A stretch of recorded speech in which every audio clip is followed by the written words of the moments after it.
এই ভূমিতে জন্ম নিয়েছিলেন শহীদ প্রেসিডেন্ট জিয়াউর রহমান। দেশনেত্রী বেগম খালেদা জিয়ার শ্বশুর বাড়ি বগুড়া।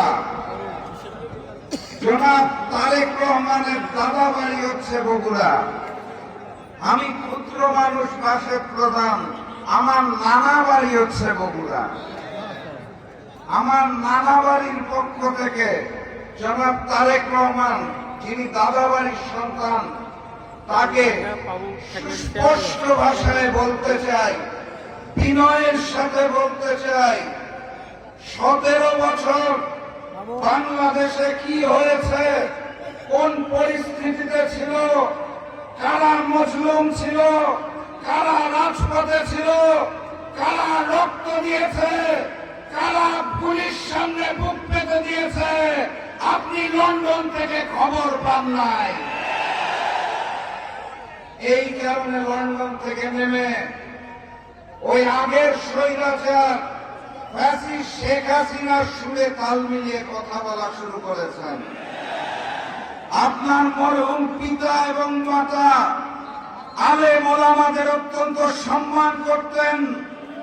দেশনেত্রী বেগম খালেদা জিয়া জামাতে ইসলামের নেতৃবৃন্দকে সম্মান করতেন। আপনি দেশে নেমে আওয়ামী ভাষায় ৭১ আর রাজাকারের গল্প নতুন করে শুরু করেছেন। আপনি ইতিহাস বোধহয় ভুলে গেছেন। আপনাকে বিনয়ের সাথে স্মরণ করিয়ে দিতে চাই, শহীদ প্রেসিডেন্ট জিয়াউর রহমান প্রেসিডেন্ট হওয়ার পর সর্বপ্রথম যাকে প্রধানমন্ত্রী করেছিলেন সেই ব্যক্তিটিকে দয়া করে ইতিহাস পড়ে দেখবেন। আমার প্রাণ প্রিয় বগুড়াবাসী, বগুড়া অঞ্চলে আমাদের কয়টি আসন? লাকি 7। কোন রক্তচক্ষুর সামনে, কোন পেশি শক্তির সামনে মাথা নত করা যাবে না। আগামী 12 তারিখ গণভোটে হাকে জয়যুক্ত করতে হবে।